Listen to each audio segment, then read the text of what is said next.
Desde Connecticut, Estados Unidos, llega Entierro con su primer EP. Después de un primer álbum sacan un primer EP, el Camazotz. Son 5 temas.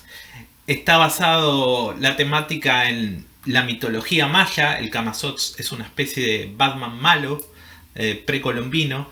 Y es una banda que encuentra entre sus filas a un veterano, a Víctor Arduini, de los Fates Warning, una banda que en los 80-90 sonó mucho de metal progresivo. Vale la pena escucharlo. Sigan atentos a las preguntas que le hacemos para este inframundo.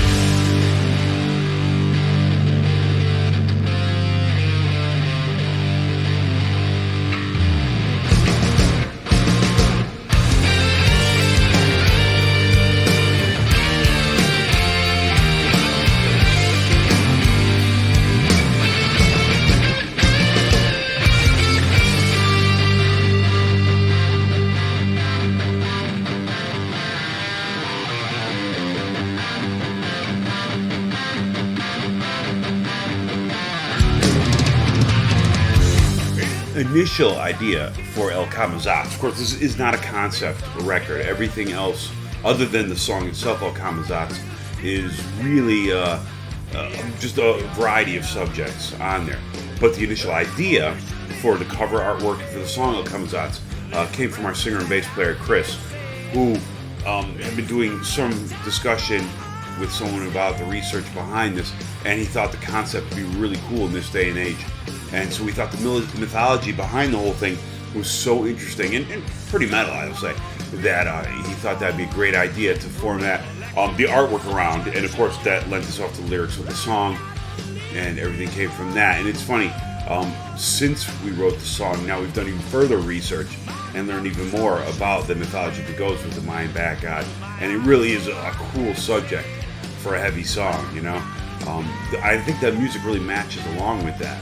It's a great riff. It's got some cool lead lines and some harmonies in there that are pretty cool.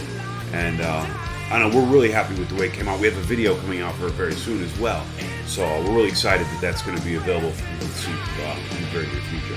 I did the research and found the artist and got in touch with the guy and just dug the way he showed his colors and his artwork. Really impressed me, impressed the band. So really, once we had the artist, I think it was Chris that really had the idea of the Mayan bat god and kind of just put some story ideas together. And this guy did a great job bringing out what we wanted, what he wanted as artwork that represented the song. It just gave a good heavy metal look to a cover, which, you know, to me, that's what it's all about anyway.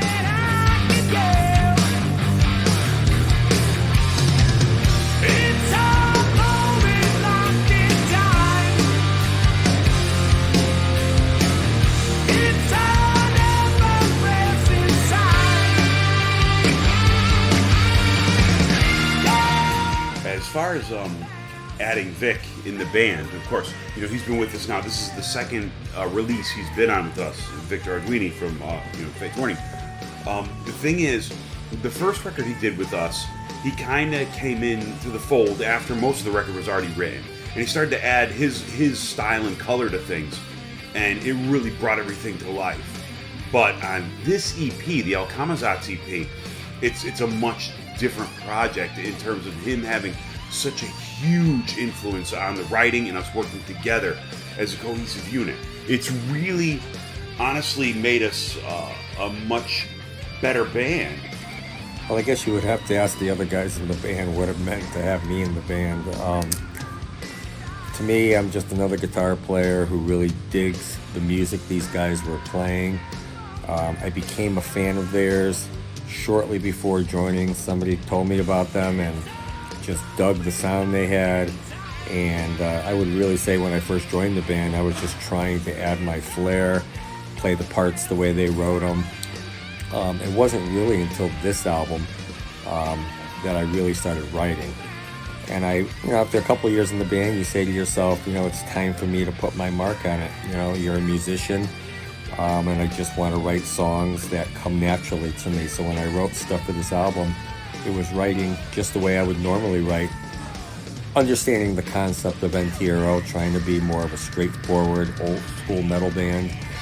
And but my writing was done, and my ideas were worked out quite a bit with Chris, the other guitar player, as well as the other guys in the band. We would bring ideas down and demo a lot of things. And I think my being in the band, you know, people like to use fates, and I don't know, I'm just the same guitar player I've always been since the day I did those records. In terms of playing and writing, you know, before Vic was in the band, we very much had like individual personalities. We would bring songs, but they would pretty much, you know, the way they were brought to the band was the way they would end up being played. There wasn't much nuance to them. There wasn't a lot of collaboration there.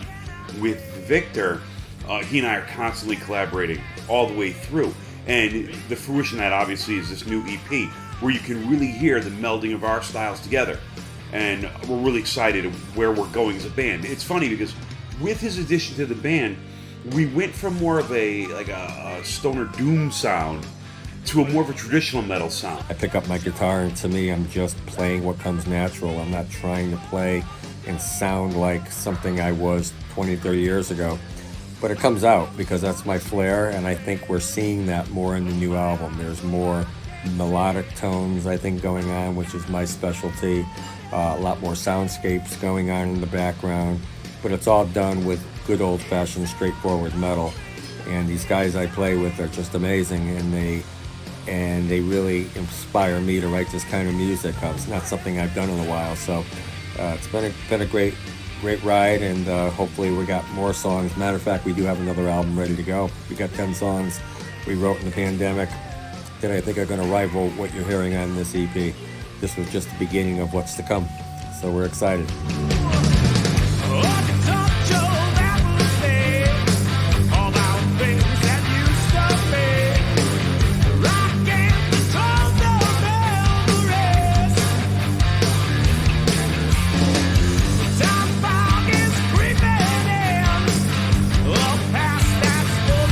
For this EP, in terms of mixing and recording and stuff, we did something a little different. We decided to work with a new person we had never worked with before in terms of recording, a guy by the name of Dave Kaminsky, and he's from Studio Wormwood, and he's now based in North Carolina in America, but when we were working with him, he was out in the sticks of our state in Connecticut. And it was kind of interesting because, you know, first of all, it was great to work in a studio that was well off the beaten path because it took away all the distractions. It was out in the middle of nowhere. And so we weren't, you know, there was no timelines and no, we should go here and do this and that. No, everything was focused, and it was really great because unlike a lot of our other recordings, we actually recorded in the same room together, live. All the basic tracks were done live, where we were in one little area together. It gave us the opportunity to feed off each other's energy. And it really, you know, we were able to actually have eye contact. A lot of times we've recorded that hasn't been the case. We haven't had, you know, we've been in different rooms, which is, you know, the cans with the headphones. When we did look for a different sound than what we had on our last album, which we sounded great as far as I was concerned. Nick Belmore does an amazing job. And at the same time, we just wanted something that sounded a little natural, maybe not as polished, and which sounds kind of weird because you think you'd want to say, we want the best sound, but that's the sound we wanted. And we've heard of Dave Kaminsky, we heard some of his work he's done, and this guy really has old school style to his recording, which we love. This is the first time that I was actually in the studio for the vocals. Usually I'm not anywhere around. We just hear the vocals after Chris is done, and he sends them to us. I'm like, all right, you know. This time I actually got to hang around for some of the vocal sessions and even make a couple,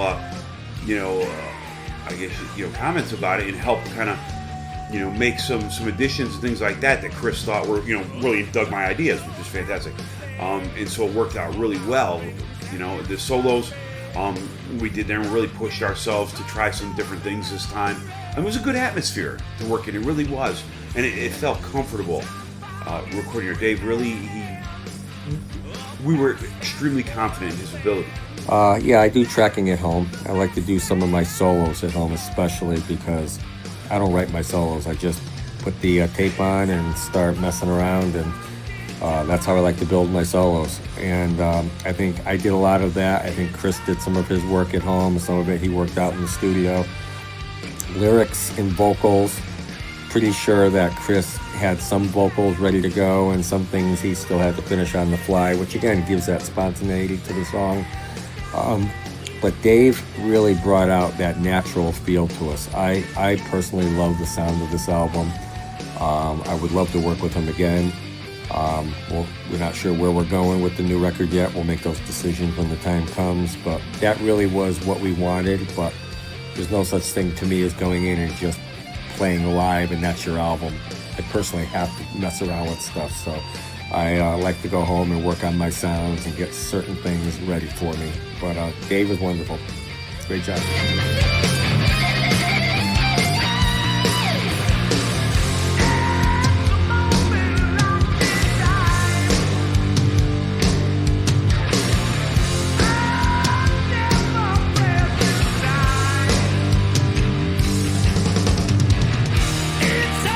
Now, I know El Camazotz isn't that old yet, but we are already in the planning stages for our next release. It will be a full-length release, full-length album, and oddly enough, one of the benefits of being stuck in the pandemic and not being able to do a lot of shows and stuff is that we were able to write a great deal of material already. So we have at least a full album's worth of material already done. Obviously, it needs fine-tuning and things like that, but it's pretty much, I'd say 75% ready to go.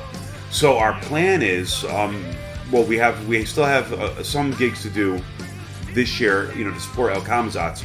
But our goal is probably about December of this year, we're going to begin to fine-tune the songs, demo them, and start getting them ready.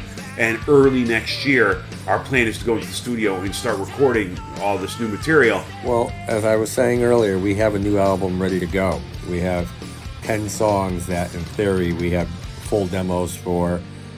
These were all brought together during the pandemic. The band, minus the drummer, unfortunately, but he could not practice with us due to the pandemic restrictions, which is fine. And we just got together every week and brought down ideas, worked out parts. I'm great at doing demos, that's my thing, so I go home and I'd have a demo of my ideas, and even over other people's songs I'd work out stuff, and we just slowly worked it out, rehearsed it, and we at least got to the point where we said, hey, we know this song now, we'll put it to bed for a little while and come back to it when the time is right. But we got 10 very strong songs, very melodic, very heavy stuff. I would say if we start rehearsing in November, maybe by springtime, good goal would be maybe March, I don't know. We always give ourselves a date and it never works out that way, but if we had a way, it'd be nice to get recording by maybe March so we can maybe have something out by late spring, early summer. We'll see. All right, hope you guys listen to it.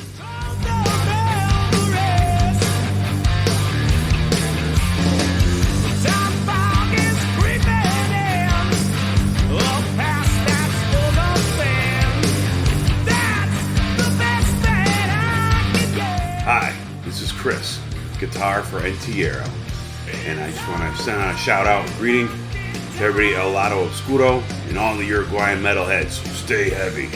Hey, this is Vic Arduini, guitar player for Entierro. Just want to say, El Lado Oscuro, you rock.